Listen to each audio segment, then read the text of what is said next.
నమస్తే, welcome to college TV. Kabaddi association లో కూడా చాలా వరకు కూడా కుట్రలు జరుగుతున్నాయి. అగ్ర కులస్తులు కూడా ఇక్కడ కూడా ఒక బీసీలు కానీ ఎస్సీ ఎస్టీలు కానీ ఇంకా అణిచివేతకు గురి చేస్తున్నటువంటి పరిస్థితి కూడా ఉంది. అయితే కబడ్డీ ప్లేయర్ గా ఉన్న శ్రీకాంత్ కూడా చాలా విధాలుగా సిఐ మహేందర్ రెడ్డి కూడా ఇబ్రహీంపట్నం సిఐ బాగా ఇబ్బందులకు గురి చేస్తున్న పరిస్థితి కూడా ఉంది. ఈ అంశంపై కూడా ఇప్పుడు ప్రెస్ మీట్ పెట్టడం జరిగింది. ఆ ప్రెస్ మీట్ లో కూడా చాలా వరకు కూడా విషయాలన్నీ కూడా బయట పెట్టండి. అలాగే వాయిస్ కాల్ రికార్డ్స్ కూడా వేరే పోలీసులతో కూడా వాయిస్ కాల్ రికార్డు కూడా చేపించి అంటే ఇబ్బందులు ఫోన్ చేసి మరి వాళ్ళందరినీ కూడా ఇబ్బంది పెట్టిన పరిస్థితి కూడా ఉంది. అయితే మనం శ్రీకాంత్ మాట్లాడే ప్రయత్నం చేద్దాం. అసలు ఎందుకు ఈ విధంగా ఇబ్బంది పెట్టాల్సి వస్తుంది? ఆధిపత్యం అంటే కుల ఆధిపత్యం ఇంకా ఉన్నదా, లేకపోతే కావాలని చెప్పి కక్ష పెట్టుకుని ఇదంతా చేస్తున్నాడు అనే దానిపై కూడా మనం మాట్లాడే ప్రయత్నం చేద్దాం. నమస్తే శ్రీకాంత్. నమస్తే సార్. నమస్తే సార్. ఏం జరిగింది? ఎందుకు సిఐ మహేందర్ రెడ్డి మీ మీద గర్జి పెట్టుకున్నాడు? ఎందుకు ఈ విధంగా మిమ్మల్ని ఇబ్బంది పెడుతున్నాడు అంటున్నారు? అలాగే సూసైడ్ కూడా చేసుకుంటా అని చెప్పి కూడా పలు సందర్భాల్లో ప్రెస్ మీట్ లో కూడా చెప్పారు. అసలు ఏమైంది? బేసిక్ ఏంటంటే నేను కబడ్డీ నేషనల్ ప్లేయర్ అండి. నేను చాలా నేషనల్స్ ఆడినా already. Sub junior national, junior national, university medal, ఇదే ఉస్మానియా యూనివర్సిటీకి నేను మెడల్ సాధించి పెట్టిన. మన స్పోర్ట్స్ అథారిటీ ఆఫ్ ఇండియాలో కూడా నేను ట్రైన్ అయినా. అసలు బేసిక్ ఈ గొడవ ఎక్కడి నుంచి స్టార్ట్ అయింది ఏంటంటే, మా ఊర్లో కొర్రంలో అనే గ్రామంలో ఒక రమేష్ అన్న అని చెప్పేసి ఒక నేషనల్ కబడ్డీ ప్లేయర్ ఉన్నాడు. ఆయన ఏషియన్ గోల్డ్ మెడలిస్ట్. ఈయన మహేందర్ రెడ్డి ఏదైతే నవశక్తి క్లబ్ లో ఉంటాడో అదే క్లబ్ కు ఈయన కూడా వెళ్ళేవాడు అనమాట. సో ఫార్మర్, ఇప్పుడు కాదు నేను చెప్పే 30 years బ్యాక్ స్టోరీ అనమాట. సో ఏందనంటే, మా ఊరు నుంచి ఎవరైతే క్రీడాకారులు ఎవరైతే ఉంటారో నార్మల్ గా ఆయన లగేసే కంటిన్యూ చేసుకుంటా ఈయన క్లబ్ కి పోవడం స్టార్ట్ అయింది అనమాట. మేము ఇక్కడ ఏందనంటే అందరం ఒకటే క్లబ్ కి ఆడేవాళ్ళు. ఫస్ట్ అన్నదమ్ములా ఉంటుండే. లేటర్ ఆన్ అది ఏమైందంటే, ఆయన చనిపోయిన తర్వాత, ఎవరైతే రమేష్ అన్న ఆయన చనిపోయిన తర్వాత ఏమైందంటే, మేము సొంతంగా సంకల్ప్ స్పోర్ట్స్ క్లబ్ అని చెప్పేసి ఒక అకాడమీ స్టార్ట్ చేసినాం అనమాట. సొంతంగా పెట్టుకొని ఎదుగుదామని చెప్పేసి సొంతంగా పెట్టుకున్నాం. అప్పుడు సెక్రటరీగా ఉన్న జగదీశ్వర్ యాదవ్ దగ్గరికి మేము పోయేసి నార్మల్ ఇట్లా పెట్టుకుంటున్నాం అన్న, మేము ఎదుగుదాం అనుకుంటున్నాం, మేము సపరేట్గా పెట్టుకుందాం అనుకుంటాము అని చెప్పేసి అంటే, ఆయన చలో గో హెడ్ అని చెప్పేసి మంచి మాకు పర్మిషన్ ఇచ్చినాడు. సరే అని చెప్పి మేము టోర్నమెంట్లు ఆడుతున్నాం, రెగ్యులర్ టోర్నమెంట్స్ ఆడుతున్నాం, ప్రాపర్గా ఆడుతున్నాం, ప్లేసులు కొడుతున్నాం. 3 years నుంచి ఏ టీం కూడా అది కాకుండా ప్రతి ఒక్క టోర్నమెంట్ ఆడుతున్నాం, విన్నర్స్ అవుతున్నాం, అన్నీ చేస్తున్నాం. ఇక్కడే ప్రాబ్లం స్టార్ట్ అయింది. ఇక్కడైనా మహేందర్ రెడ్డి అనేట ఆయన ఇబ్రహీంపట్నం SHO ఇప్పుడు ప్రజెంట్ ఆయనకి ఏందనంటే ఇదంతా ఆయనకు నచ్చట్లే. ఎందుకనంటే మేము ఆయన కాళ్ళు పట్టుకోవట్లేదు కదా. ఆయనకి ఏందనంటే ఒక సోకి ఎక్కువ అనమాట. నేను సెక్రటరీ కావాలి, నేను ఇట్లా ఉండాలి, ప్లేయర్ నా కాళ్ళు పట్టించుకోవాలి, నా కమ్యూనిటీ వాళ్ళే ఉండాలి, నన్ను జోకెట్ వాళ్ళే ఉండాలి. వీళ్ళెవరు సపరేట్ అకాడమీ పెట్టుకొని సొంతంగా నా కళ్ళ ముందు నుంచి ఎదిగిన వాళ్ళు నా దగ్గర నుంచి రాకుండా, నా హస్తం లేకుండా డైరెక్ట్ సెక్రటరీ దగ్గర పోయినని చెప్పేసి అది గ్రజ్జు పెట్టుకొని అప్పటి నుంచి నా పని మీదే ఉన్నాడు. ఇంకోటి ఏంటంటే, నా దాంట్లో ఎవరైతే నా క్లబ్ లో ఆడిన వాళ్ళందరూ మోస్ట్లీ గవర్నమెంట్ ఎంప్లాయీస్ ఉన్నారు, వాళ్ళు వీళ్ళు ఉన్నారు.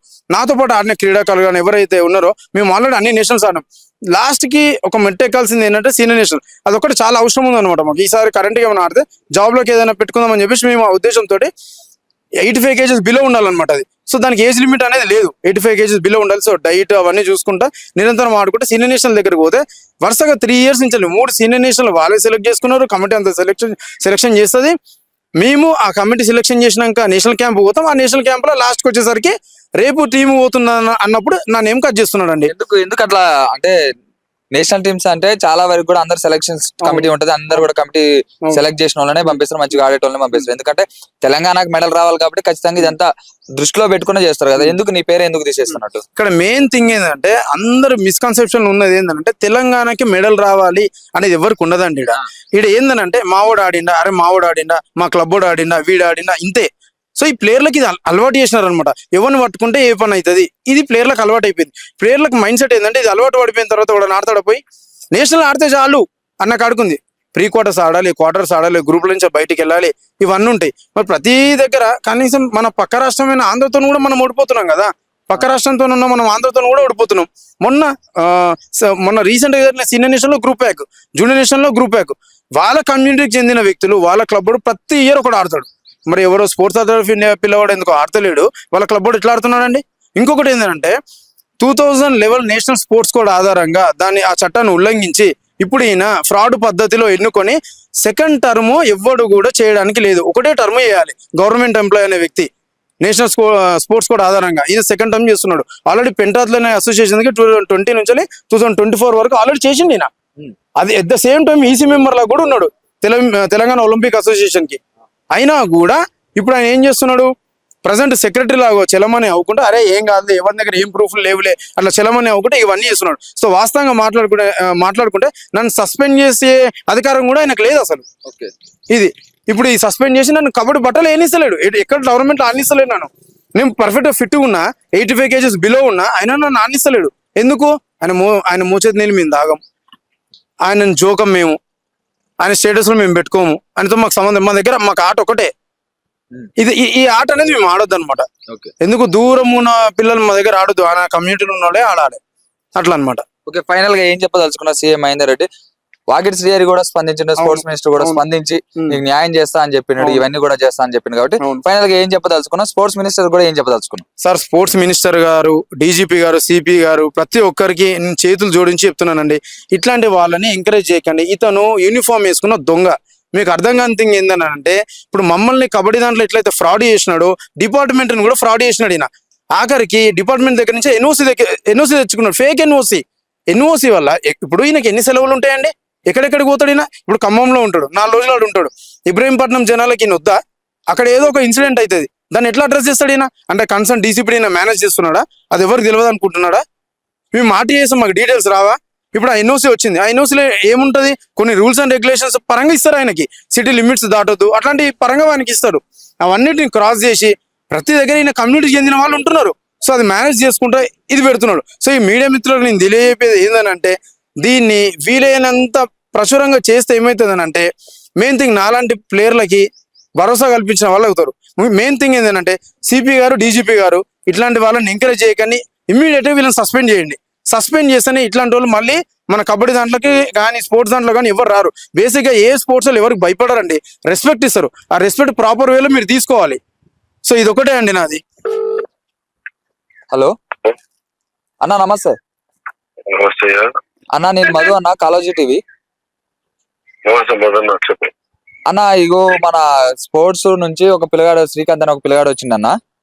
అయితే ఆ పిల్లోడిని చాలా వరకు కూడా సీఎం మహేందర్ రెడ్డి కబడ్డీకి ప్రెసిడెంట్ ఉందంటన్న. ఆయన రోజు ఇబ్బంది పెడుతున్నాడంట, ఈ అబ్బాయి సూసైడ్ చేసుకుంటాను నేను అని చెప్పి. అయితే మనోడికి ఎలా ప్రెస్ మీట్ పెట్టిండన్న. ఇప్పుడు మీరు లైవ్ లోనే ఉన్నారన్న. అన్న ఒక్కసారి ఆ పిల్లగాడితో మాట్లాడండి అన్న. Hello sir, good evening sir.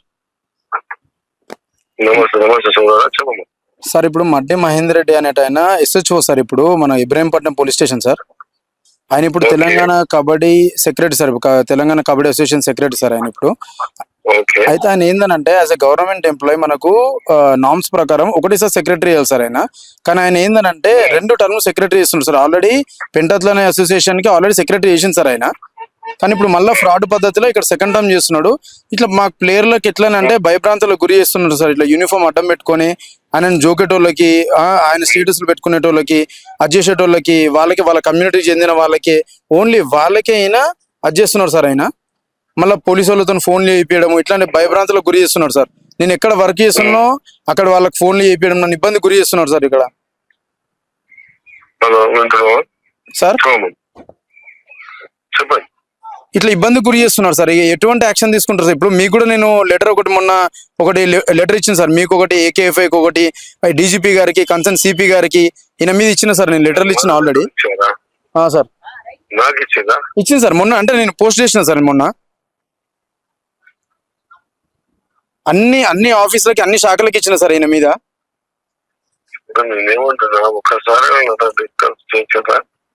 Sir discuss చేయలేదు సార్. ఒక్కసారి మీతో మాకు 1-to-1 కాలేదు సార్ ఒక్కసారి కూడా. ప్రతి సమస్యకు సార్ ఒకసారి పరిష్కారం అనేది చర్చ చేస్తే మనం చేయగలుగుతామా, ఏం జరుగుతున్నది మన దృష్టికి వస్తే ఏమన్నా ఖచ్చితంగా దాని మీద యాక్షన్ ఉంటది. మరి అట్లా చేసుకోకుండా చిన్న పిల్లలు ఇట్లా సూసైడ్ చేసుకుంటానంటే సోదరు ఇంత చిన్న చిన్న విషయాలు సార్. నాది ఏందనంటే, నేను ఫోన్ ఎవరితో మాట్లాడితే, నేను ఎవరితోనన్నా ఫోన్ మాట్లాడితే ఆ ఫోన్ కూడా ట్యాప్ చేస్తున్నాడు సార్ ఈయన. బాగా ఇబ్బంది పెడుతున్నాడు సార్ యూనిఫామ్ అడ్డం పెట్టుకుని సార్. అంత ఎందుకు అట్లా? ఎందుకనంటే ఈ మన కబడ్డీ దాంట్లో కబడ్డీ ఫ్యామిలీలు ఎట్లానంటే, ఆయన కమ్యూనిటీకి చెందిన వాళ్ళనే సెలెక్షన్ చేస్తున్నారు సార్ ఆయన. సార్ ఒకసారి మీరు కలవండి సార్, అది రిప్రజెంటేషన్ రైటింగ్ ఇవ్వండి సార్, డిస్కస్ ఖచ్చితంగా డిస్కస్. ఓకేనా? Thank you sir. ఓకే.